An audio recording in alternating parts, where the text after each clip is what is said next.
creo que lo podemos mostrar aquí. ¿Sí? Entonces, aquí de alguna manera estamos mostrando, ¿no es cierto?, lo que sería, digamos, en el mundo ideal del profesor Varas, cuando ustedes se enfrentan a este gráfico, recuerden siempre lo que ustedes tienen que es encuadrar de qué estamos hablando, en qué dimensiones. Ok, tasa de captura de glucosa, transporte de glucosa, la gradiente de glucosa. ¿Sí?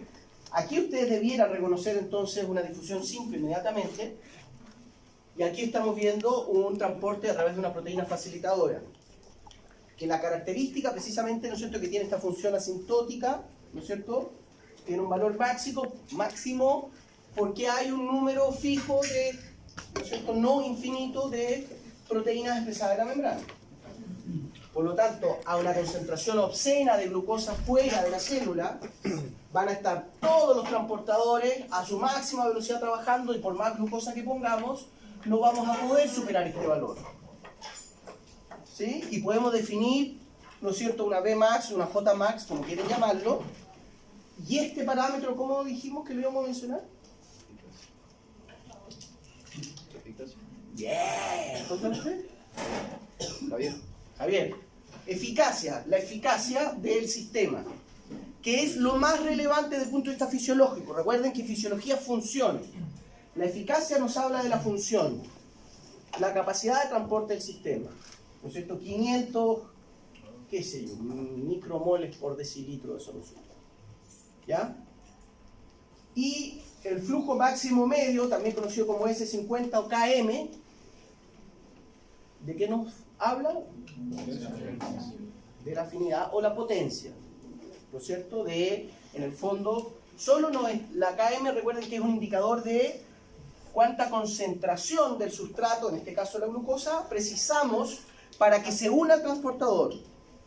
Pero eso no nos dice nada respecto a la eficacia que va a tener el sistema. Una cosa es que la glucosa se una a GLUT4, y otra cosa es qué tan rápido GLUT4 la transporte. Por lo tanto, y se acuerdan que pusimos ejemplos en los cuales mencionábamos que podríamos tener el caso de GLUT3, por ejemplo, que tenía mayor potencia, pero menos eficacia, etcétera, etcétera. ¿Sí? Eficacia y potencia, muy bien. Esto precisamente estoy recapitulando algunas cosas que creo que pueden ser importantes, pero como no me las están preguntando muy rápido, ¿no es cierto? Entonces uno podría distinguir respecto a una curva normal. Recuerden que, ¿cómo vamos a definir que hay una proteína X se está comportando como un inhibidor? Para que se esté comportando como un inhibidor, lo que tenemos que hacer es compararla a una concentración fija del sustrato. Nos paramos en la curva, concentrémonos solo en la curva control, ¿ok? Yo me paro en esta curva en una concentración, por ejemplo, la concentración máxima media, y veo, en este set de experimentos, con la misma concentración tengo menos eficacia. Ergo, es un inhibidor. ¿Sí? Lo defino como inhibidor. Y después veo, si ese inhibidor lo que hizo fue desplazar la KM, pero no afectar la Vmax, yo puedo decir que es un inhibidor competitivo. La hipótesis más simple para explicar lo que estamos observando es que están compitiendo por el sitio ortostérico y por lo tanto bla, bla, bla, bla, bla. Que si aumenta la concentración de glucosa desplazamos al inhibidor que podría ser la galactosa y toda esa entelequia que vimos la semana pasada. ¿Sí? Está claro, ¿no? Miren, este era el ejemplo, esto para graficarlo, esto creo que lo saqué el Albert, ¿no? Cuando hay una inhibición competitiva, básicamente competitiva se refiere a que ambas moléculas son similares, ¿no es cierto? Ambas encajan en el sitio de unión. Entonces, esa inhibición, porque se empieza a ver concentración de esta, desplazamos, ¿no es cierto? Disminuye la eficacia de transporte de esta. Pero si aumento la concentración de esta, desplazo al inhibidor. Y yo les comenté, espero haberlo hecho, que particularmente en medicina los fármacos que son competitivos son importantes porque son reversibles y por lo tanto uno puede lavar el efecto de una droga. En contraposición, que un inhibidor no competitivo, ¿no es cierto?, se une a un sitio que se conoce como alostérico, ¿no es cierto?, el ortostérico del sitio de unión, el alostérico es cualquier otro sitio de unión, y por lo tanto no hay una inhibición competitiva, pero sí puede afectar, por ejemplo, la cinética, y eso cambia la eficacia, pero no la potencia. ¿Sí? Ok. Y otro ejemplo relevante de lo que vimos la semana pasada era el caso de la regulación homeostática de la glicemia por las células beta. ¿Sí? ¿Alguien se puede explayar en ese mecanismo? Dado que todos lo tienen claro porque nadie preguntó nada. ¿Cuál es la variable regular? La glicemia en el plasma. No es la glucosa, es la glicemia. Perdón, la glucosa en el plasma. ¿Sí? ¿Eso dije? Ojo, no es lo mismo. Hay que ser bien preciso. La variable es la glucosa en el plasma o glicemia, pero no es la glucosa. ¿Sí? ¿Cómo es el mecanismo entonces que la célula beta, se acuerdan que la célula beta pancreática es la que secreta la insulina en respuesta a un aumento de la glucosa? ¿Cómo se explica eso? Si yo te voy a dibujar aquí la celulita beta, aquí voy a poner beta cell. No, resulta que entra la glucosa en la célula, se empieza a aumentar el metabolismo. ¿Cómo entra la célula en la... ¿Cómo entra la glucosa? GLUT2. ¿Cómo? Puede decir la pregunta es ¿cómo? Por el GLUT2. GLUT2, muy bien. ¿Qué característica tiene GLUT2 dentro de todas las isoformas de GLUT? ¿Se acuerdan? Trabaja a alta concentración. Claro, tiene una KM elevada. ¿Sí? ¿Cuál es su nombre? Alicia. Alicia, le había preguntado. Entonces, usted dice que a través de GLUT2 entra, estamos todos de acuerdo, ¿no? And then, Se produce ATP. ya, ¿cómo se llama ese proceso? Metabolismo. Respiración. Un poquito más específico. Glicólisis. ¿Sí? La glicólisis, ¿no es cierto? La oxidación de la glucosa es la que produce el ATP. Ya, aumenta el ATP. Después el ATP genera algo en el canal de calcio. Genera algo. A ver, que alguien ayude a Alicia. El conejito blanco. A ver. El ATP fosforilaba los canales de potasio para que no escapara el potasio de la célula. Ya. Alcanzó a sacarle el par a esa frase, así que está bien. Un pequeño detalle. ¿Cuál es tu nombre? Ignacio. Ignacio. No voy a acordar ningún nombre. Una precisión, Ignacio. Aquí no hay una fosforilación. ¿Ya? Pero está bien. El ATP impacta sobre el canal de potasio sensible a ATP. Pero es una unión. No hemos especificado mucho, pero... No, lo vamos a especificar después. Pero el ATP aquí no es como en el caso, ¿se acuerdan que en la bomba sodio-potasio el ATP fosforila la bomba y además le da la energía? Aquí el ATP funciona como un ligando. Se une a una proteína accesoria que se conoce como SUR, ya les voy a explicar por qué, y esa lo que hace es cerrar el canal de potasio. ¿Ah? ¿Qué es lo que sucede cuando se cierra el canal de potasio? Se despolariza la membrana.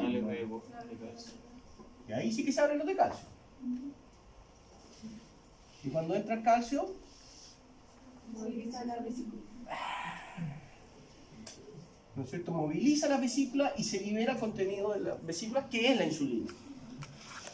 Entonces ustedes con esto explican una liberación de insulina glucodependiente.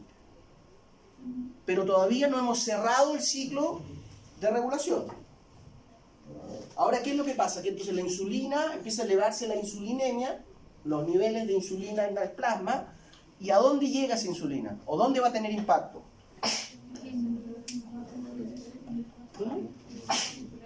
Células musculares esqueléticas principalmente, e hígado. ¿Cuál es su nombre? Valentina. Entonces, finalmente, para apuntar un poco más a lo que dice Valentina, donde haya receptores de insulina, ahí va a ser el efecto, ¿no? Eso es obvio, ¿no? Todos tienen claro que los efectos los efectos biológicos de algún compuesto en alguna molécula son mediados por proteínas específicas que vamos a llamar receptores. Y los receptores de insulina, ¿no es cierto?, se expresan en muchos fenotipos celulares, pero abundantemente en musculatura esquelética e hígado. También en riñón, bla, bla, bla. ¿Ok? Entonces, tenemos un tipo de receptor que es medio sui generis, ya vamos a hablar de él, ¿no es cierto?, el insulin receptor, Se une la insulina, y el mecanismo lo vamos a hablar más detalladamente mañana con la discusión del paper, pero básicamente en términos de la variable que nos interesa, glucosa plasmática,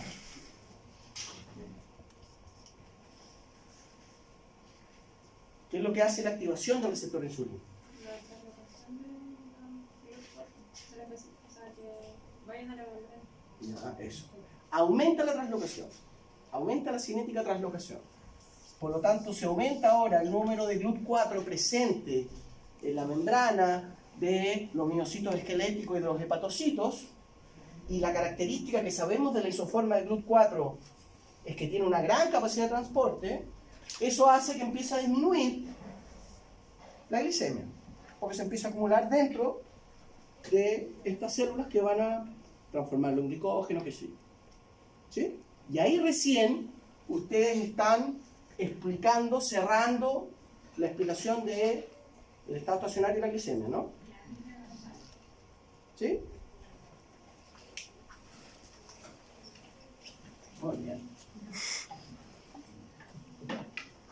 Entonces, hoy día lo que vamos a hacer es hablar de algunos casos específicos. Vamos a mencionar, ¿no es cierto? Habíamos cerrado con...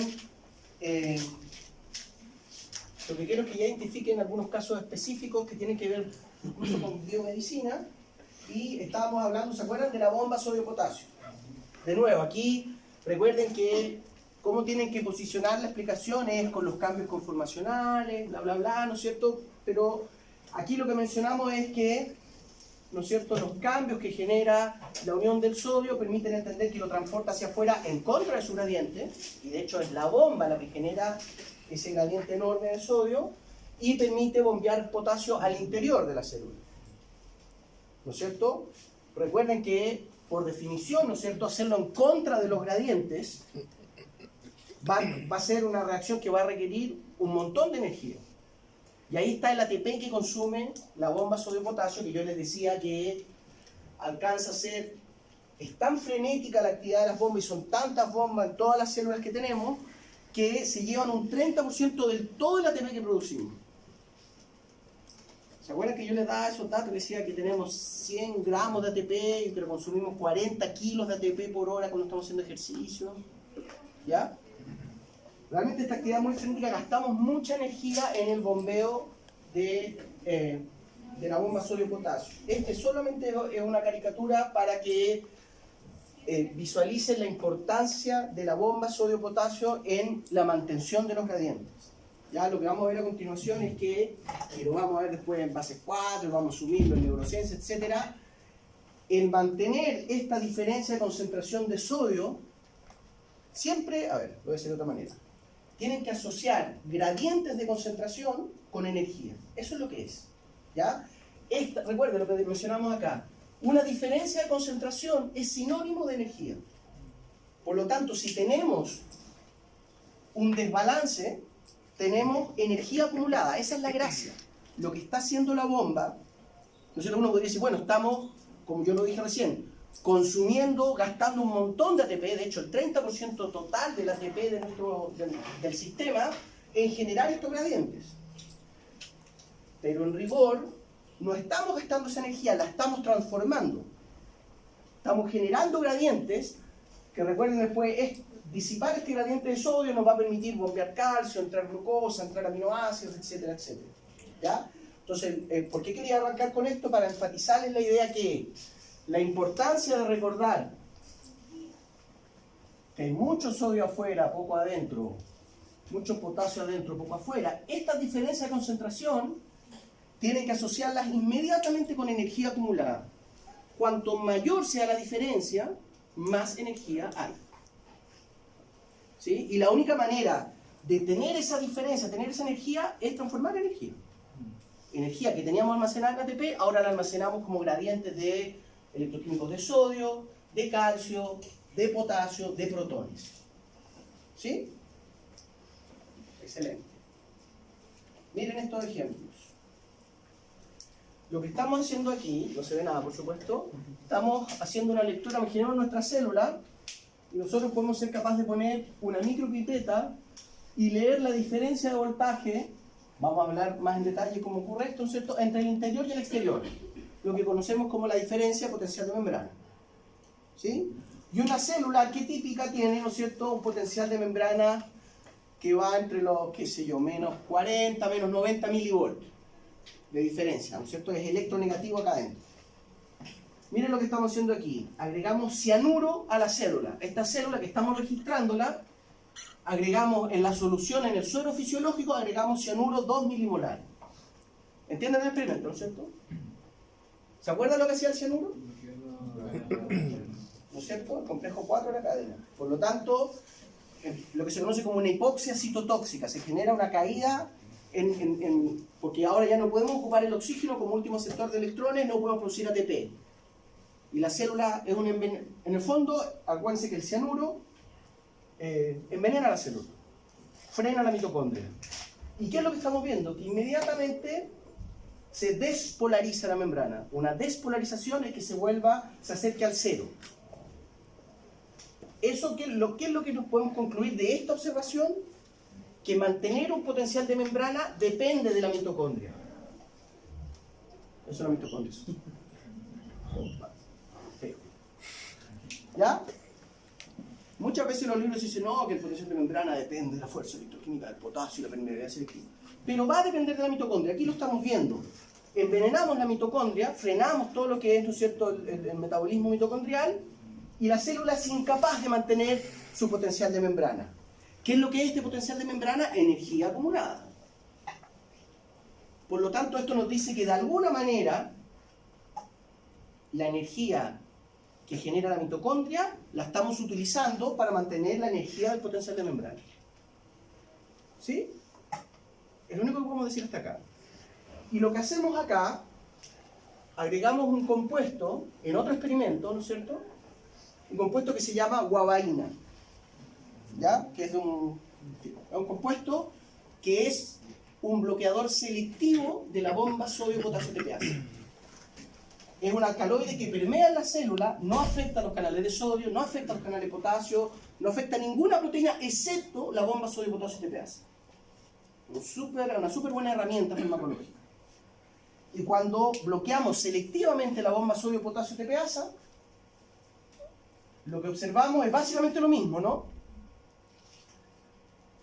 ¿Sí, no? Es decir, ahora sí, con este segundo set de evidencia podemos decir, la mantención del potencial de membrana depende de la energía mitocondrial, pero específicamente de la bomba sodio-potasio TPase. Por lo tanto, aquí sí uno puede proponer un cómo, ¿no es cierto? El mecanismo es, la mitocondria con la fosforilación oxidativa genera ATP, el ATP le da la energía, ustedes ya lo saben, para que la bomba genere estas diferencias de concentración que se traducen en un potencial de membrana. ¿Sí? Por lo tanto, ¿no es cierto?, la bomba sodio-potasio TPase es esencial en mantener este potencial de membrana. ¿Esto fue pregunta prueba alguna vez? Esto debería ser un análisis que ustedes puedan seguir y explicarlo con vuestras propias palabras. ¿Sí? Entonces, por un lado, esencial para mantener el potencial de membrana en reposo. Si recuerdan que el potencial de membrana es lo mismo que la diferencia del potencial de membrana, ¿sí? Si recuerdan que el potencial de membrana es sinónimo de energía acumulada, quizás les ayuda, ¿no es cierto? Y lo otro que es importante es que las ATPasas, y lo vamos a ver, hoy vamos a hablar de regulación del volumen celular, ¿no es cierto?, participan precisamente en mantener el volumen de una célula. ¿Se acuerdan que cuando hablamos de... Esto es un esquema muy simple, ¿no es cierto? Pero acuérdense que la estequiometría de la bomba sodio-potasio era bombear 3 sodios hacia afuera y 2 potasios hacia adentro. Por lo tanto, el efecto neto de la bomba es electrogénico, es decir, genera una diferencia de cargas. ¿Se acuerdan que lo mencionamos? ¿Ya? Y lo otro que es importante, ¿no es cierto?, es recordar que todos los iones están solvatados. Por lo tanto, si tenemos nuestra célula y sabemos que la bomba sodio-potasio está sacando de manera neta una carga hacia afuera, 3 hacia afuera, 2 hacia adentro, cuando está expulsando sodio también expulsa agua, porque los iones están hidratados. Por lo tanto, disminuye la presión mecánica que genera el agua sobre la membrana de la célula. ¿Sí? Y de hecho, ¿qué es lo que uno ve en una célula que sabe fisiología? La célula que sabe fisiología tiene, ¿no es cierto?, un potencial electronegativo. ¿Sí? Menos 50, menos 90 milivolts. Por lo tanto, va a tener una tendencia a que le entren cargas positivas. Eso se llama ley de Coulomb, ¿no es cierto? Fuerzas electrostáticas de distintos signos se atraen. Y cada vez que entra un ion, que va a ser sodio o calcio, ¿no es cierto?, arrastra agua. ¿Sí? Por lo tanto, la célula tiene una tendencia a aumentar de volumen, y eso ustedes lo van a ver cuando probablemente vean deshidrataciones, etc. Pero los eritrocitos, muchos de... ¿Se acuerdan de esta idea que los glóbulos rojos no tienen núcleo, que tienen un ciclo de vida que es de 3 meses? Ya no me acuerdo bien. ¿Sí? Cuando se hacen senescentes, que ya están viejos y carreteados, los eritrocitos empiezan a morir porque se revientan, porque ya no les da la energía de la temperatura. Y por lo tanto esto empieza a operar, empieza a disminuir la actividad de la bomba sodio de potasio y se empiezan a hinchar y se revientan. ¿Ok? Por lo tanto, una buena operatividad de la bomba no solo es esencial para mantener el potencial de membrana en reposo, sino para disminuir el estrés mecánico de la célula. Explique y analice las funciones de la bomba sodio-potasio. Arriba van dos que son súper relevantes. ¿Sí? Miren, ahora sí, un uso... No chance de nada. Uso clínico de bloqueadores de la bomba sodio-potasio. Este es un caso súper estudiado, ¿no es cierto?, desde el siglo XVII. Hay una planta, tiene miles de nombres comunes, la dedalina, el dedal, la digitalia, pero son la especie de la digitalis púrpura, ¿ya? Que desde tiempos inmemoriales, ¿no es cierto?, es una planta de origen europeo que la trajeron los españoles, los portugueses a Sudamérica también, ¿no? No te vayas por las ramas, no te vayas por las ramas. Y se ha ocupado en arritmias y soplos cardíacos. Hay estudios así, 1600 y poco, ¿no es cierto?, de gente que agarraba las hojitas de la digitalia, del dedal, las molía, se hacía un tecito y eso la gente que tenía soplos cardíacos les mejoraba el desempeño. ¿Ok? Y se ocupó desde mucho tiempo. Como 2 siglos después, los alemanes, destilación fraccionada, fraccionamiento, bla, bla, bla, purificaron un principio activo. ¿Ya? Que lo llamaron, por el género de la planta, son 2. Digitoxina y la digoxina. ¿Ok? Las dos consideradas toxinas, porque esta planta, si uno se tomaba el tecito, ¿no es cierto?, te mejoraba la arritmia, pero nos faltaba la mitad de los embalados, ¿no es cierto?, que se hacían, no, es el té bien cargado para que se me pase. Se tomaban el té bien cargado y estiraban la pata. ¿Ok? Entonces, esto ya lo he dicho, ¿no es cierto? La dosis hace el veneno. Entonces era una planta que era muy útil, pero era peligrosa, porque lo que tendía a pasar es que la gente, que es algo cuando uno, digamos, desconoce, tiene cierta lógica. Si esto me hace bien, tomo más, me hace mejor. No. La dosis hace el veneno, ¿ya? Entonces, había mucha muerte por consumo del extracto, ¿ok? Y aislaron estos dos principios activos, la digitoxina y la digoxina. Yo estas se las marqué porque esta es la que tiene el uso clínico por la farmacocinética que tiene, por cómo se metaboliza en el hígado, etc. Y vieron que precisamente ambas moléculas inhibían, al igual que la guabaína, la que les mencioné recién, al igual que la guabaína, son inhibidores selectivos irreversibles, sobre todo esta, de la bomba sodio-potasio. Y eso explicaba entonces que si consumían poco, ¿no es cierto?, qué sé yo, bloqueaban, imagínense, podríamos estar viendo la función biológica de la bomba, la que sea, ¿no es cierto?, en función de la concentración de la digotoxina. Si yo ocupo mucha, bloqueo completamente la bomba y se muere la célula. Se despolariza, se revienta porque le empieza a entrar agua, etcétera, etcétera. Pero si yo ocupo una concentración, la S50 o la S30, es decir, una concentración que yo sé que va a provocar una caída en el 60% de la actividad de las bombas, logro tener el efecto deseado. ¿Sí? Entonces lo que quiero mostrarles es cuál es ese mecanismo. ¿Ya? ¿Se va entendiendo lo que digo? Miren, esto es un experimento real. Aquí estamos viendo, ¿no es cierto? Estaríamos midiendo los niveles de calcio en una célula. Esto fue hecho en un cardiomiocito, precisamente. Un cardiomiocito aislado, en que uno lo puede tener, lo ve en un microscopio y se ve el cardiomiocito contrayéndose. Y justo antes de contraerse uno ve una señal lumínica que es el fluoróforo de calcio. Y aquí estamos viendo una actividad marcapaso, ¿no es cierto? Está en un suero fisiológico. En este momento agregamos guabaína 10 micromolar. He puesto la digoxina, pero es lo mismo.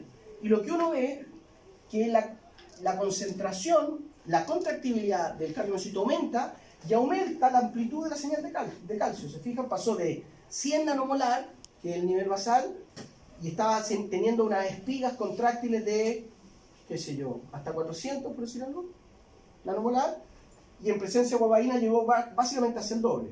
Y lo interesante es que es reversible. Es decir, lo que nos está mostrando que si ocupamos la dosis justa del fármaco, guabaína, digoxina, el mismo principio, lo que estamos generando es una depolarización de la membrana, genera, ¿no es cierto?, por lo tanto, mayor entrada de calcio. Ustedes ya lo explicaron cuando hablamos de la célula beta, no sé, por acá, la depolarización que genera entrada de calcio, y uno puede regular esa depolarización. Si es muy intensa, si se disipa totalmente la diferencia potencial, se disipa esa energía. Recuerden que el potencial es energía. Y ahí es cuando se muere la célula. Pero si disipamos un poquito, hacemos que entre calcio y se contrae la célula, se contrae la célula, se contrae la célula. Se contrae mejor. ¿Se entiende esa lógica? ¿Ya? Esto es un ejemplo que se ocupa mucho en fisiología médica porque son los ejemplos que muestran la importancia de las dosis. Entonces ya es importante que uno empiece a decir, oiga, pero qué sé yo, la adrenalina es vasocontráctil. Bueno, ¿la adrenalina qué? ¿Micromolar, milimolar? Hay que empezar a afinar un poquito el análisis, ¿ya?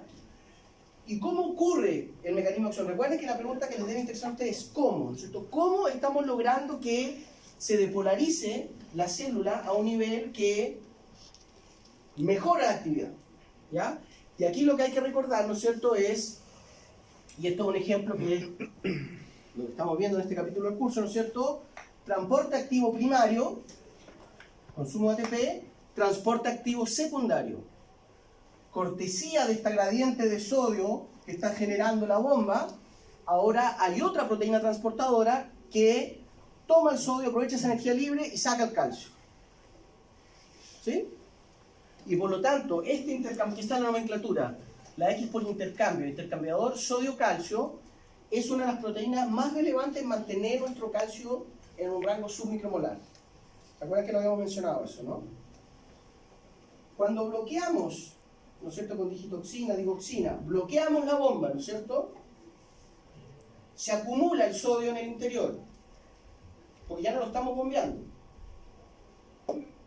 Por lo tanto, si se empieza a acumular más sodio, tengo menos energía para bombear el calcio hacia afuera. Y se empieza a acumular ahora el calcio. ¿Sí? Y si se acumula el calcio dentro de un rango fisiológico, mejora la contractilidad del cardiomiocito. Pero si nos pasamos y el sodio, ¿no es cierto?, aumenta muchísimo, la célula se va a morir. ¿Se entiende eso? ¿Ya? Aquí lo importante entonces es esa idea, ¿no es cierto?, que el intercambiador sodio-calcio nos permite mantener el calcio en un rango fisiológico porque ocupa, y por eso es secundario al trabajo de la bomba, ocupa el gradiente de sodio, ¿no es cierto? Entonces, en este caso, si este gradiente de sodio disminuye, yo solo nomás me entiendo este tipo de dibujo, el bombeador de calcio tiene menos energía para trabajar y por lo tanto se empieza a acumular el calcio. ¿Se entiende eso, no? Deberían ser capaces de poder explicar eso. Explica el mecanismo de acción del antiarrítmico digoxina. A través de manipular, pues, una concentración que nos permite manipular cierto porcentaje de las bombas, se disipa el gradiente de sodio y por lo tanto todos los transportadores activos secundarios van a perder energía de trabajo. ¿Sí? Ok.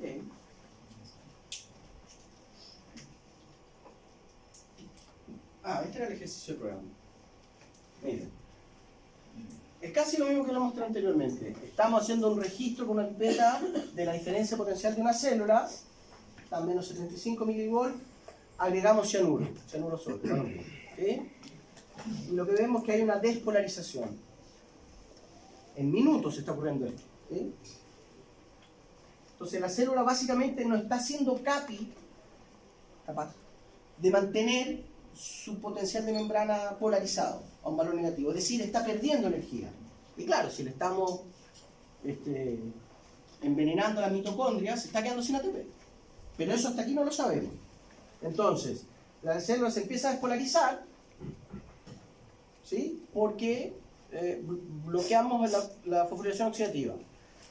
Desde dentro de la pipeta, uno puede hacer esos experimentos, uno agrega ATP. ¿Ok? Entonces, tenemos bloqueada la mitocondria, no hay producción de ATP, pero agregamos ATP nosotros artificialmente. Y apenas agregamos ATP, se repolariza la membrana, vuelve a su valor de reposo. Es decir, esta dependencia del metabolismo mitocondrial es una dependencia de ATP. Porque vuelve a un valor, esto es significativamente no es distinto, lo dije recién. Y ahora, en presencia de ATP, hay mucho ATP aquí, pero agregamos la guabaína o la digoxina y nuevamente se depolariza. Es decir, es la bomba. ¿Se fijan? ¿Sí? Claro, es para mostrar, aquí solo muestran que el potencial de membrana depende del metabolismo celular. Podría depender de, qué sé yo, especie reactiva de oxígeno, de nada H, todos los productos del metabolismo mitocondrial. ¿No es cierto? Pero aquí ponemos ATP y se restaura completamente, por lo tanto es del ATP. Ya, entonces, ¿qué es lo que hace el ATP que nos permite mantener potencial de membrana? Bloqueamos la bomba y ¡boom!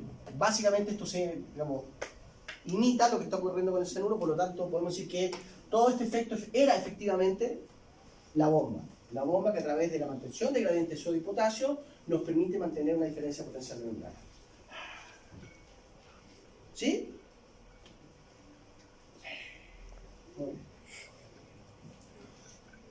Otro ejemplo. Entonces, un ejemplo que tiene esa relevancia clínica. Cuando hablemos de fisiología cardíaca, vamos a hablar de algunos antiarrítmicos que se clasifican de acuerdo a sus mecanismos de acción. Si estimulan los receptores beta del corazón, o si son, por ejemplo, digoxina, digitálicos, que al bloquear un porcentaje de las bombas, logran aumentar el calcio dentro de la célula muscular cardíaca a través de inhibir la actividad de los intercambiadores sodio-calcio. ¿Ya? Que son un ejemplo de contratransporte o antiporte, ¿no es cierto? Que es, recuerden esto aquí estoy formalizando nomás la definición de transporte activo secundario. El transporte activo secundario, por definición, es ocupar la energía asociada a un gradiente electroquímico ya formado, usualmente sodio, en fisiología, y con esa energía, ¿no es cierto?, entro el sodio y bombeo el calcio hacia afuera, o entro el sodio y entro glucosa hacia adentro. Entonces puede ser cotransporte o sin porte, no sé cómo lo habrán visto, y contratransporte o antiporte. Los dos van a ser, digamos, da lo mismo, que están apelando a la misma idea. Lo que quiero que les quede razonablemente claro, ¿no es cierto?, es que cuando decimos que un ion se mueve a favor de su gradiente, se los pongo con azulito, ¿se acuerdan? Eso quiere decir que estamos ocupando energía que ya está acumulada. ¿Se fijan? Y por lo tanto, todos los tipos de transporte activo secundario se verían afectados si nosotros bloqueamos las bombas, los transportes activos primarios. Porque dependen de esos gradientes que ya se formaron. ¿Sí?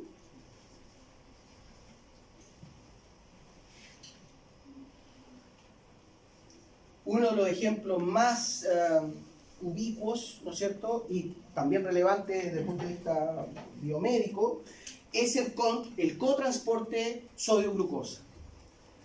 Este es completamente distinto a GLUT, y esto lo quiero decir porque todos miran para el sencillo obvio, pero después de la prueba empiezan a pajarear, ¿ya?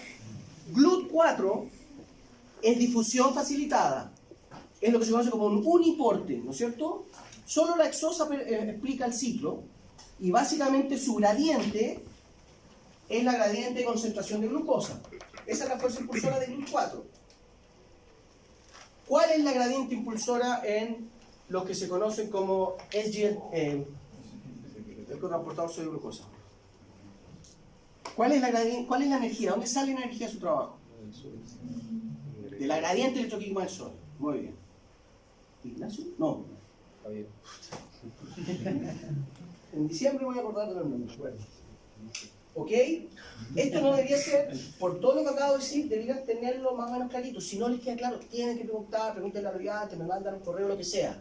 O cuando yo empiece la próxima clase, en vez de que haya un silencio sepulcral, preguntan estas dudas. Por lo que acabo de decir, ustedes deberían tener súper claro. GLUT4, ¿cuál es su delta G? La gradiente de concentración de glucosa. Transportador sodio-glucosa, ¿cuál es su delta G? El gradiente electroquímico del sodio. ¿Ok? Y la gracia, entonces, es que tenemos un segundo mecanismo de acción que nos permite entender el cómo la glucosa entra a las células. Y yo les digo que esto es particularmente importante en dos fenotipos celulares. Porque generalmente ocurre, ¿se acuerdan la estrategia? ¿Qué es lo que ocurre biológicamente que permite entender que la glucosa siempre entra a la célula? La fosforilación, ¿no es cierto? Hay una exoquinasa que fosforila la glucosa apenas entra y por lo tanto tenemos un gradiente 100. ¿Ok? Hay dos excepciones. Una que es la más clara, es en el duodeno. En el epitelio duodenal, cuando consumimos altas cantidades de azúcar, superamos la capacidad de la exoquinasa, la capacidad cinética de la exoquinasa. Por lo tanto, ahí efectivamente, en una célula duodenal, la voy a dibujar aquí, es una célula duodenal, efectivamente puede acumularse grandes concentraciones de glucosa. ¿Ya? Y por lo tanto puede, como este es un contenedor chiquito, entran, qué sé yo, 5, inventando el valor, 5 micromoles de glucosa y la concentración se va a empinar por los 10 milimolar. Milimolar, ¿no es cierto?, moles por volumen. Y por lo tanto aquí no se podía explicar, cuando se hacían estos experimentos en el siglo, a principios del siglo XIX, no podían explicar a través de GLUT que la glucosa pasase al epitelio porque esto ya estaba más cargado que afuera, por lo tanto no podía ser GLUT. ¿Me entienden? Y lo que hicieron era, en esos experimentos lo que se hace, uno saca el intestino y lo amarra así, como un caramelito de intestino. ¿Sí? Y uno puede poner la solución por dentro y medir cuánto sale por aquí. Y lo que hicieron fue variar la concentración de sodio en el lumen intestinal, digamos así, y disminuyó el paso de glucosa. Y ahí dijeron, ajá, aquí hay otro mecanismo. Ahora voy a explicar cómo pasa la glucosa. Se está colgando a través de una proteína, que no tenía ni idea que existían las proteínas todavía, pero es un mecanismo que depende de la energía del sodio. ¿Sí? Entonces, lo que yo les decía, eso que la glucosa no se acumula en la célula, no es... Hay dos contraejemplos específicos. El epitelio duodenal, donde efectivamente en el ambiente puede haber tanta glucosa que se supera la capacidad de absorción y por lo tanto la célula se pone su bolita de glucosa. Y en el túbulo proximal, en la reabsorción de glucosa, cuando está muy periglicémico, también es tanto el transporte que se acumula la glucosa dentro de la célula. Supera la capacidad de la exoquinasa de fosforilarla y por lo tanto la glucosa libre alcanza concentraciones relevantes. Y en ambos fenotipos vemos que se expresan el cotransportador sodio glucosa. ¿Ya? Mira, aquí está el... Esto es, de nuevo, para enfatizar, esta es una proteína distinta a GLUT4. No es difusión facilitada, no es transporte pasivo. ¿Ok? Otro tipo de proteína totalmente distinta. Aquí lo que sabemos, por ejemplo, es que dentro del sitio de unión al sodio hay dos residuos aminoácidos ácidos. Creo que es aspartato, que tiene una carga negativa. ¿Se acuerdan de aspartato? Ácido aspartato, bla, bla. Y esos son los que permiten que se unan al sodio. Se unen dos moléculas de sodio y eso genera un cambio conformacional que expone un sitio de unión a la hexosa. Que este sitio de unión a la glucosa en general, de hecho, el sitio de unión es muy parecido al de GLUT, pero el resto de la proteína es distinta. Los GLUT no tienen sitio de unión al sodio, etcétera, etcétera. Pero entonces, se unen las dos moléculas de sodio, se expone el sitio ortostético de la glucosa, se une la glucosa, cambio conformacional y pasan glucosa primero, sodio después, y apenas se sueltan ambos carriers, ambos transportadores, la célula vuelve a su conformación más estable en ausencia de los ligandos sodio-glucosa. ¿Sí? Ya. Pregunta de prueba entonces. ¿Cómo tendría que yo graficar? Recuerden que estos gráficos, ¿cuál es la gracia? Que es la evaluación funcional del transporte, ¿no es cierto? ¿Cómo tendría que graficar yo el cotransporte sodio-glucosa?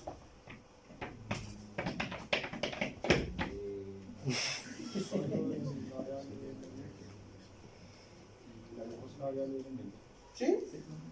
Entonces ahora es la concentración de sodio aquí, ¿sí? ¿Y cómo debería ser esta cinética?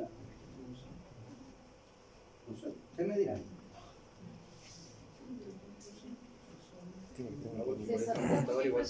Se satura porque es proteína. ¿Sí? ¿Sí? Recuerden, cuando es proteína tiene cinética saturada, siempre. Ahí piénselo en términos de cuando está con mucha pega y están todos trabajando, ya no podemos aumentar más esa capacidad de transporte, por lo tanto va a saturar, no va a ser proporcional. Va a ser proporcional en un pequeño rango cuando estamos reclutando más transportadores para actuar. Pero en este caso, si ustedes ven esta curva, más bien, ustedes dicen, este es GLP-1, el cotransporte sodio-glucosa. ¿Sí? Aquí está su rango. ¿Cómo sería este gráfico? Que de hecho esto era un experimento que se hacía antes, si lo hacemos en función de la concentración de glucosa.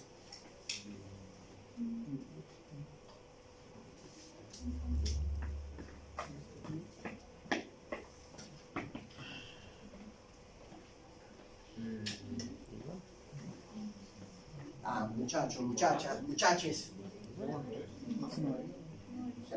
¿Cómo sería? En la primera parte tendríamos la curva del gluten, ¿no?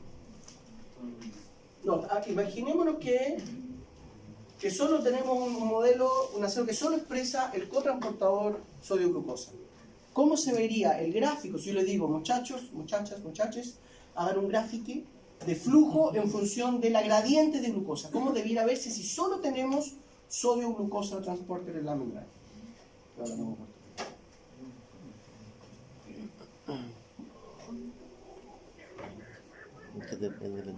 ¿Depende de la glucosa? No, depende de la concentración. ¿Y cómo entonces, si esto no funciona, una constante? ¿Cómo es el gráfico de una constante? Tiene que haber un poquito de glucosa para que funcione y después es una constante. No depende de la glucosa. Ya, pero así, más fácil. ¿Sí? Si no depende de la... Eso significa que no dependa. Digamos, que el flujo dependa del sodio implica que el flujo va a variar en función de la gradiente de sodio. Si el flujo en glucosa tiende a cero o es cero, es porque no depende.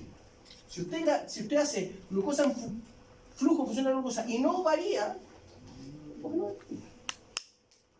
Fueron los experimentos que se hacían antes. Entonces ustedes tenían una preparación y hacían los experimentos. Entonces tenía, qué sé yo, en condición A, ponían la glucosa y veían curva saturada perfecta y decían, esto es un 4 y fusión facilitada. Segundo experimento, con otro tipo celular, empezaron a aumentar la glucosa y no cambiaron. Tiene que haber un poquito de glucosa para que funcione, evidentemente. Que esto va a ser la constante. Ya no voy a enredarlo mucho más con los matemáticos, pero lo que tiene que quedar prístinamente claro es que si estamos diciendo que la gracia del cotransporte sodio-glucosa es que el transporte de glucosa no depende de la glucosa, esto es una constante. ¿Ya?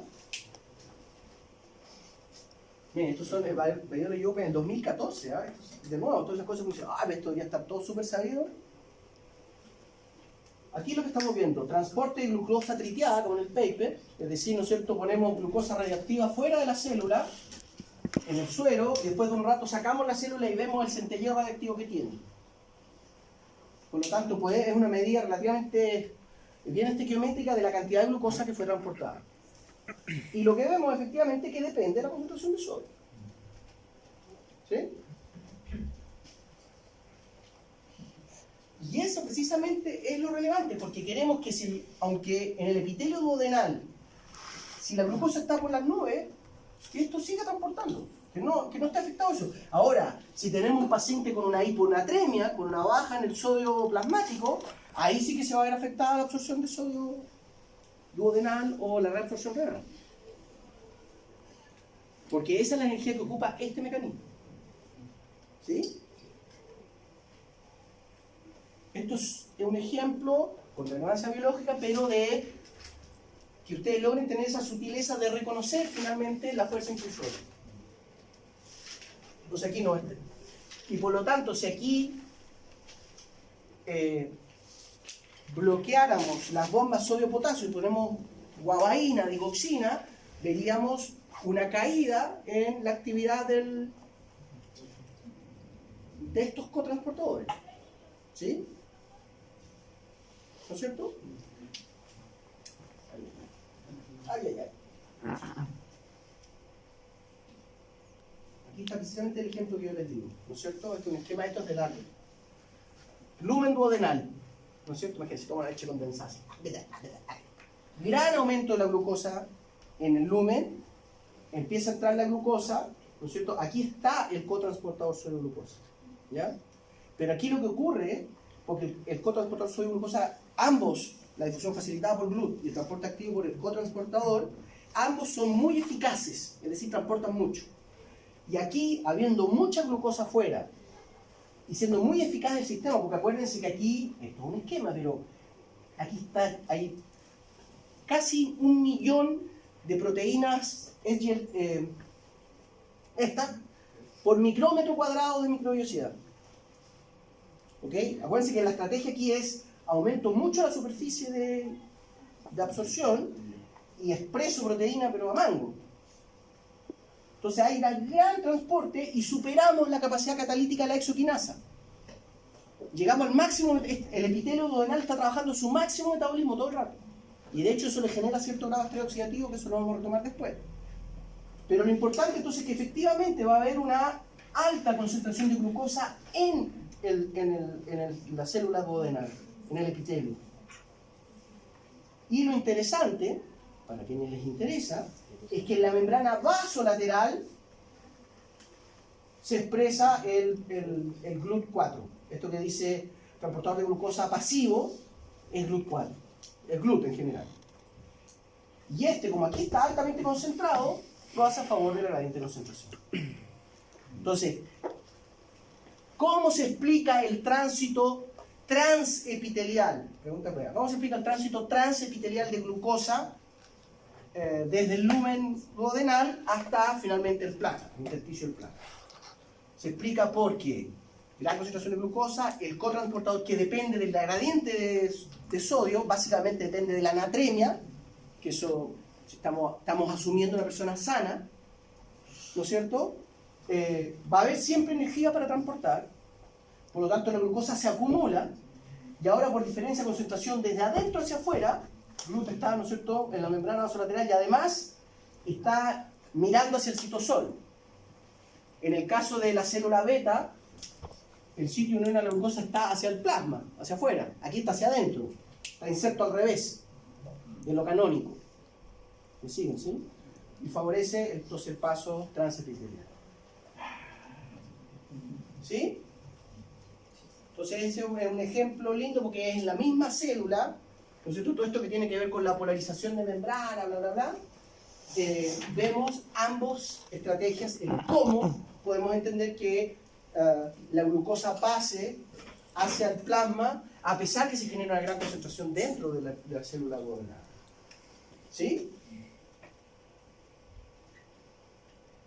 Miren, de hecho este era un paper que yo me leí desde el año pasado, 17 estamos a 19, hace 2 años,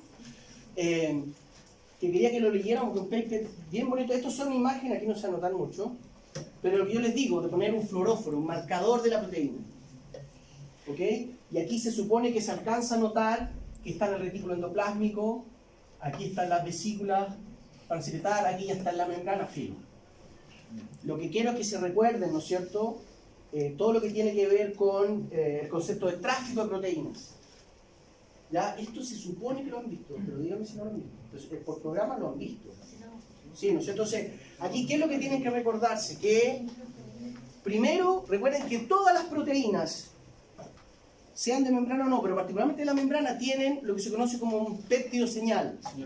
Dentro de su secuencia aminoacídica, ¿no es cierto?, hay un pequeño fragmento que es una suerte de correo postal que es la que indica finalmente que tú te vas a la membrana apical, como es el caso del cotransportador sodio-glucosa, o te vas a la vasolateral, como es el caso del GLUT. El caso del GLUT sale desde el retículo endoplásmico y se va derechito, la vesícula cargada con GLUT, se va derechito a las membranas vasolaterales. En cambio, el SGLT1 se va por todo lo que es Trans-Golgi Network, ¿se acuerdan? Yo hablo medio como puertorriqueño, esto hay que perdonar. Esto no sé cómo lo habrán dicho, el sistema Trans-Golgi, retículo endoplásmico Trans-Golgi. ¿Se acuerdan aquí que sí, la proteína se sintetiza y que empieza todo el maquillaje, que lo glicoliza, que lo miteliza, bla, bla, bla? Y de aquí, ¿no es cierto?, sale a... Aquí está, ¿no es cierto?, este balance que decíamos entre lo que se trasloca y lo que se internaliza. ¿Sí? Y está como un poquito, como yo soy buenito, les hice en resumen algunas cosas, ¿no es cierto? La identificación de eso del péptido señal, vamos a ver que incluso en la insulina también, para la maduración de la insulina como hormona, también es importante, le valió el premio Nobel al premio Nobel de Fisiología, que es lo mismo que el premio Nobel de Medicina. ¿Ustedes saben eso, no es cierto? El premio Nobel de Medicina es lo mismo que el premio Nobel de Fisiología. Entonces, ¿cuál es el ramo más importante? ¿Anatomía o fisiología? ¿Ah? Vayan a preguntarle ahí al Pérez si la premio Nobel de Pero esto es para enfatizarle esta idea. La importancia de haber identificado el péptido señal nos permite entender el cómo, la pregunta de la fisiología, la célula epitelial, recuerden que esto es una característica ectodermal, las neuronas también tienen territorio dendrítico y axonal. El epitelio, membrana apical, que es súper distinta, anátomo, cito y funcionalmente que la apical. Y lo que vemos es que se producen tanto GLUT como el cotransportador y se van por distintas rutas, completamente distintas. ¿Ok? Y lo que no quiero que pierdan de vista, porque esto tiene que ver, por ejemplo, con lo que discutimos, lo que viene en el paper, etcétera, que es, recuerden que en estos curvas, ¿no es cierto?, de flujo, la capacidad de transporte depende del N, del número de proteínas presentes en la membrana. Díganme. El epitelio intestinal solamente con transportadores de sodio, no hay GLUT. Virtualmente no hay GLUT. Funcionalmente... El ingreso de glucosa solamente depende del cotransportador. Sí. Hay algo de GLUT, pero muy poco. Pero debe ser menos del 2% del transporte total de glucosa a través de la membrana. ¿Ya? Profe, ¿esa presencia de GLUT sería para las necesidades de glucosa de la misma célula? Porque la estaría fosforilando. Pensando en eso. Claro, o sea, por cierto, aquí la célula, evidentemente, la característica desde el punto de vista, ¿no es cierto?, de estos mecanismos, es que esta es de las pocas células que efectivamente va a estar hiperglicémica. Porque en todas las demás, cualquier otra célula, entra la glucosa como... ¿Tu nombre? Dorian. Como dice Dorian, entonces, en este caso, la célula va a ocupar la glucosa para su metabolismo inmediatamente. Y lo que le rebalsa es lo que se acumula, por decirlo de alguna manera. ¿Sí? Pero eso genera un riesgo, porque recuerden, en lo que yo les decía, ¿cuál es el riesgo de la diabetes, de la hiperglicemia sostenida? Que claro, por un lado estás produciendo aquí, esto está lleno de mitocondrias, tienen que haber visto, son típica muestra de epitelio, ¿no es cierto?, de que acá está el núcleo de la membrana, y aquí está lleno de mitocondrias, aquí está lleno de bombas sodio-potasio, bla, bla. Pero no solo se genera ATP, la oxidación de la glucosa, se genera esteroxina ATP. Y los epitelios duodenales son susceptibles de daño, lesión, además cuando se abre el píloro les cae un pH ácido, se recambian rápido, pero no es raro que haya estrés a nivel duodenal, que hayan úlceras, etcétera, etcétera. ¿Ya? Pero lo que me interesa aquí entonces es que recuerden, por un lado, esta importancia de que la célula está muy compartimentalizada, de cortesía del péptido señal, premio Nobel, ¿no es cierto? Sabemos que esta se va a ir para la membrana, esto se queda en el lisosoma, esto en el ribosoma, esta va a ser proteína mitocondrial, esta se va a la vasolateral. Ya está súper bien señalizado ese correo. Y que además la cantidad efectiva de proteína, por ejemplo, cotransporte sodio-glucosa en la membrana apical, es un estado estacionario entre cuánto se transloca, que va a depender, creo que lo puse por ahí. La translocación depende de cuánto efectivamente se está anclando en lo clásico, que es retículo, Golgi y llegar a la membrana, y cuánto se está reciclando. Hay dos maneras de entrar al escenario de GLUT, de entrar a la membrana: producción de nuevo y el reciclaje. Y en el reciclaje, aquí es lo que se conoce como la internalización, ¿no es cierto?, que puede ser una balsa lipídica, viste que lo que yo les digo, algo tiene sentido, ¿no es cierto?, y también las clatrinas, las caveolinas. ¿Se acuerdan que hay los dos tipos de balsas lipídicas? Y de hecho, no es menor que uno pueda distinguir los dos mecanismos porque tienen distinta farmacología y uno puede manipular uno y no el otro, bla, bla, bla. Pero entonces, tenemos la cantidad de proteína que está aquí, ¿no es cierto? Es un balance entre lo que se internaliza y lo que se transloca. De lo que se internaliza, mucha va a reciclaje y aporta a la translocación, pero mucha otra se va por el eje endosoma-lisosoma a degradación total. ¿Sí? ¿Se acuerdan de eso, no?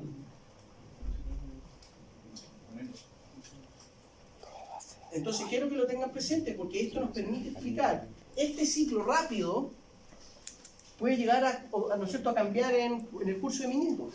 Y es lo que yo les decía, cuando uno ve un paciente insulino dependiente, ¿no es cierto?, que se pica la vena, ¿no es cierto?, se pone la insulina IV, muchas veces lo que ocurre es que les da se marean, porque es tan efectiva la insulina que se genera una hipoglicemia refleja que genera cierto compromiso neurológico, ¿ya?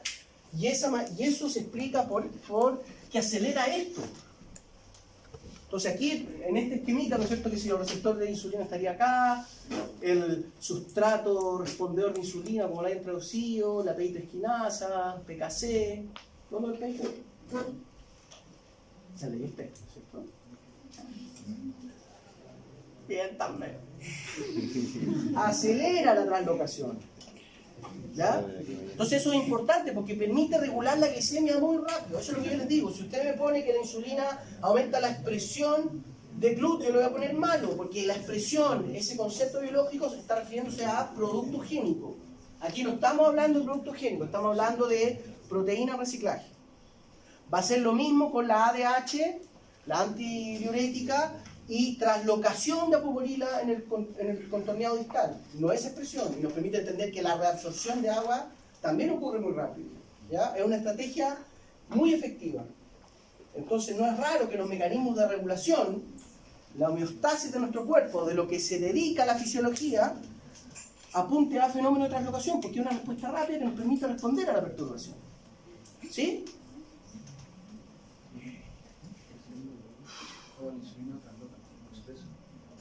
¿Perdón?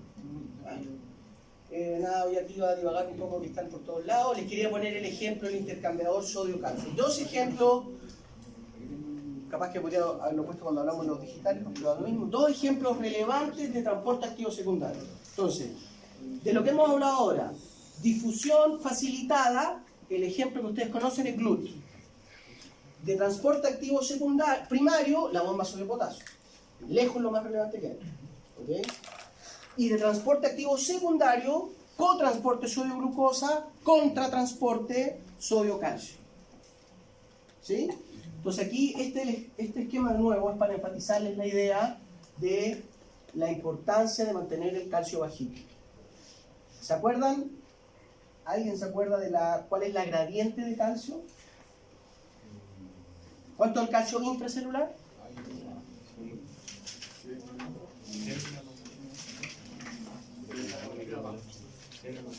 ¿Ah?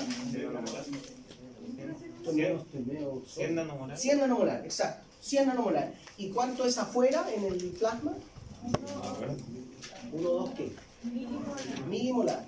Milimolar es día a la menos 3, nanomolar día a la menos 9. 1 millón de veces más concentrado el calcio afuera que adentro.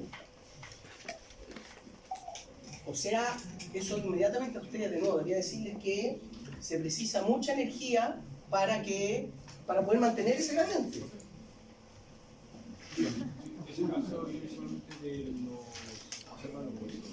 Sí, vamos a hablar de eso, pero sí, tiene que ver, uno de los principales determinantes de la calcemia es la reserva ósea. Pero también la ingesta de calcio, tenemos que consumir la política del litro de leche, tiene que ver con esas cosas. Pero lo que quiero recordarles entonces, que si tenemos una gradiente, tenemos 1 millón de veces diluido el calcio en el intracelular, eso quiere decir que estamos destinándole mucha energía para mantener ese gradiente. Recuerden, diferencias de concentración es alejarse de la tendencia termodinámica de que todo se equilibre, ¿no es cierto? Es hacer una pirámide de pelotas de tenis muy alta. Necesita mucha energía. Eso es lo que quiero que les quede para que se les faciliten los análisis. Es mucho ese gradiente. Por lo tanto, sin saber nada de fisiología celular, que es casi vuestro caso, ¿no es cierto? Ustedes dicen, pero aquí debiéramos encontrar mecanismos que gastan energía y que están sacando el calcio. Y efectivamente, recuerden que nuestra membrana no es un sistema adiabático perfecto, somos sistemas abiertos, por lo tanto, algo de calcio se cuela, de repente pasa entre los fosfolípidos, pero apenas entra un poquito de calcio, tenemos transportadores activos primarios, y así como existe la sodio-potasio TPasa, tenemos las calcio-TPasas, que tenemos dos estrategias. Una es bombear hacia afuera inmediatamente, y lo otro es bombear a mitocondria o retículo endoplásmico sarcoplásmico, dependiendo de la célula que estén. Y retículo sarcoplásmico y mitocondria son almacenes de calcio. ¿Okay? Entonces se llega a colar un calcio por cualquier lado porque va a entrar, se va a fugar, eso se conoce como fugas de calcio, fugas hacia la célula. ¿Okay? Entra inmediatamente, lo vamos a transporte de activos primarios y lo bombeamos hacia compartimentos internos, retículo endoplasma y mitocondria en ese orden, y hacia afuera también. Pero además, no solo gastamos ATP directamente en eso, sino que aprovechamos la gradiente de sodio, la lista de intercambio de sodio-calcio, y ocupamos energía del sodio y bombeamos el calcio hacia afuera. De nuevo, esa estequiometría está súper clarita, sabemos que por cada calcio que se bombea hacia afuera entra entre sodio, etcétera, etcétera. Tiene un electrogénico al revés que la bomba sodio-potasio. ¿Entienden lo que estoy diciendo? Sí. Y de hecho, con el ejemplo que vimos recién de las digoxinas, podrían ustedes especular que el intercambiador sodio-calcio es uno de los principales reguladores de la homeostasis. Porque si a través de bloquear esto, bloqueamos el 50% de la actividad de estos intercambiadores porque tienen menos sodio para trabajar, menos energía asociada al sodio, entonces el calcio se empieza a regular. ¿Sí?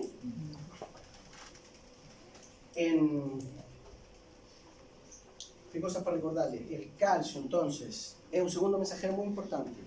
¿Sí? Un aumento de las características de la señalización por calcio es que son aumentos muy grandes, es decir, pasa de 100 nanomolar a 2 micromolar dentro de la célula muy rápido, pero baja muy rápido. Porque inmediatamente bombas intercambiadores empiezan a sacar el calcio. Y cuando vemos las cinéticas de transporte, sabemos que el intercambiador respecto a las calcio-ATPasas, o a las ATPasas de calcio, tiene menor afinidad, pero mayor capacidad de transporte. Entonces, si tuvimos que hacer un gráfico comparando, entonces yo les digo, hagan el gráfico de transporte entre el intercambiador versus una ATPasa de calcio. Y les estoy diciendo, como yo soy bonito, que el intercambiador sodio-calcio tiene menor afinidad, pero mayor capacidad de transporte. ¿Cuáles son las variables primero? Flujo.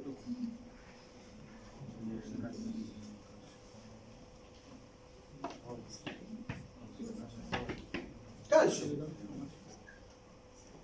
En este caso va a ser el calcio. ¿Sí? Entonces, si esta es la curva de la ATPasa, ¿cómo sería la curva del intercambiador? Menor afinidad, mayor capacidad de transporte. Un cambio más grande y Cambio más alto. KM más alto, Mayor eficacia. ¿sí? Entonces, para cuando una célula está excitada y le entró un montón de calcio, por ejemplo un cardiomiocito ventricular, que básicamente cada 800 milisegundos, desde el nodo seno-auricular le llega un potencial de acción y se excita y se le entra un montón de calcio. Eso es el ambiente en el cual vive un cardiomiocito ventricular. Cada 800 milisegundos ¡brum!, se inunda de calcio. Cuando está inundado de calcio, ¿cuál es más relevante? ¿El intercambiador sodio-calcio o la bomba calcio-TPasa? ¿Y por qué?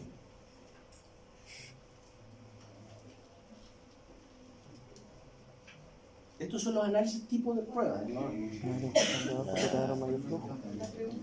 La pregunta es, dado esto, cuando la célula le entró un montón de calcio,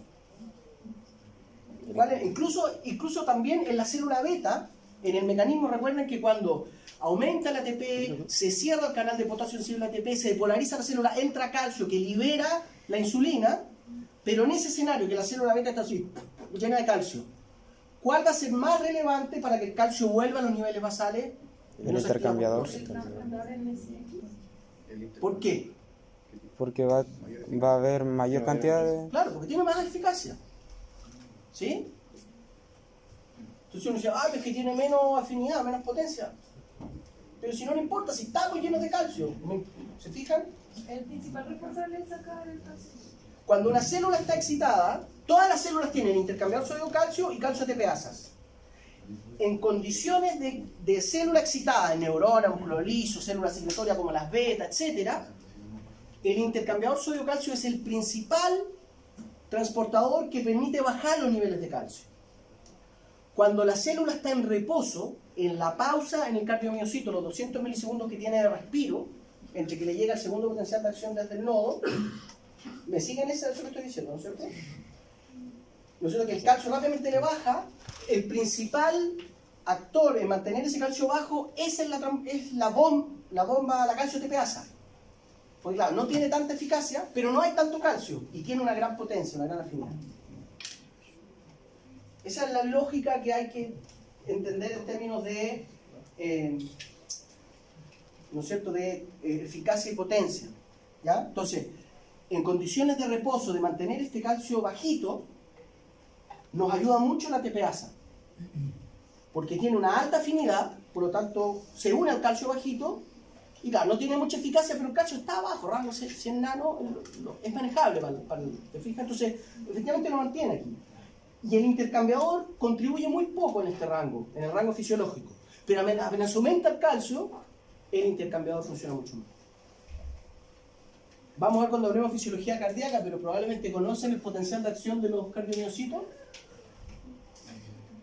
Vamos a ver después. ¿Ya? Pero posicionarles esa idea. Ahí debe decir calcio, niveles de intracelulares, cuando dice TPasa, calcio, mantención de los Sí, claramente algo pasó que me lo pongo. Niveles de calcio intracelular en reposo. Sí. Habilitaron el aula y subí todo, no sé si quedó, pero después me puedo meter más. Sí. Creo que está todo en la... En las clases. Creo que te... Entonces, Mira. ¿hasta cuánto? Todavía tenemos... Una 20. Entonces, de nuevo, recuerden las clasificaciones de los transportadores. Todavía no hemos hablado, recuerden que en el transporte facilitado, en la difusión facilitada, el ejemplo arquetípico es GLUT, el otro gran ejemplo son los canales, pero vamos a hablar de ellos cuando hablemos de excitabilidad porque tiene esa variable extra que no solo la gradiente de consumación, sino que la gradiente eléctrica, ¿ya? Pero recordar, el transporte pasivo, difusión simple, eso va a ser propiedades del soluto, especialidad polar, pequeñito, etc. Y facilitada a través de facilitadores como GLUT o canales. Los transportes activos primarios entonces siempre van a ser bombas, cuyo bombeo, valga la redundancia, es cortesía de la hidrólisis del ATP principalmente, o GTP en algunos casos. Y el secundario, eso es lo que no quiero que se lo olvide porque históricamente es un error que a algunos les queda ahí, que nos animan a preguntar, qué sé yo. recuerden que el transporte activo secundario ocupa la energía de los gradientes. Eso es lo que quiero que les quede claro. ¿Ya? Va a ser importante cuando empecemos a hablar de excitabilidad relativamente nuevo. ¿Ya? Cuando decimos que hay una diferencia de concentración, inmediatamente ustedes dicen, bueno, aquí hay energía, por lo tanto necesitamos energía para mover. La energía, recuerden que es el primer principio de termodinámica, la energía no se crea, solo se transforma. Si tenemos acumulada energía, tenemos que meter energía en hacer eso. Por eso les ponía el ejemplo de la pirámide de bla bla bla, etc. Esta vez, que esto ya es de la otra clase. De nuevo, lo que tiene que quedarnos claro, ¿no es cierto? Una pregunta que surge mucho es decir, bueno, ¿cómo es que si la guabaína bloquea la bomba, entonces es potencialmente un veneno? Sí, es potencialmente un veneno. La digoxina también. Muchos fármacos son potencialmente un veneno. La morfina, el principio activo de la amapola, Morfeo, el dios del sueño, ¿no es cierto? Que es un potente analgésico, pero a concentraciones en que ya estamos en la función, la respuesta máxima analgésica, todavía no estamos ni siquiera empezando con lo que es la dosis letal, cuando empieza a atravesar la barrera hematocefálica, daño hepático, etc. Por lo tanto, tiene un margen de seguridad, de eso van a hablar en cursos menores con la farmacología, ¿no es cierto? Hay un margen, y por eso se ocupan mucho los opioides, el fentanilo, los derivados de la morfina. Porque tú, generalmente al paciente no le vas a dar una dosis máxima, le puedes dar una S80 y va a estar súper seguro. Pero como vamos a ver, como en particular los opioides generan tolerancia, cuando uno tiene mucha morfina dando vuelta en el sistema, cuando se une la morfina al receptor mu-opioide, el receptor se internaliza. Entonces tenemos menos receptor y por lo tanto necesitamos más dosis para evocar la misma respuesta. Y si el paciente empieza a autoadministrarse más, empieza a correrse, ¿no es cierto?, al rango que puede llegar a ser mortal, que puede ser adictivo, ¿ya? Pero es para enfatizar el punto, que quiero que les quede claro, ¿no es cierto?, que cuando hablemos de los fármacos, de los compuestos, tenemos que asociarlo a las dosis, porque, de nuevo, lo mismo. El azúcar es un veneno si consumimos mucha glucosa todo el rato. Si la consumimos a la dosis razonable, es un biocombustible esencial. Si tomamos 3 botellas de vino al día, bueno, igual es esencial. No, pero ¿no es cierto? Es la dosis la que hace veneno. Entonces aquí también hay que tener esa claridad. Cuando hablemos de guabaína, digoxina, y por eso es lo que pasaba. Gente que ocupaba el extracto, el macerado de las hojas de la dedaria, de la digitalis, la mitad se morían porque no tenían ese concepto. Entonces, si esto me hace bien, el doctor me dijo que pusiera 3 hojitas en la taza, yo voy a echarle 8 para mejorarme más rápido, no sé, te cagan la pata. ¿Ya? Ya, dejemos.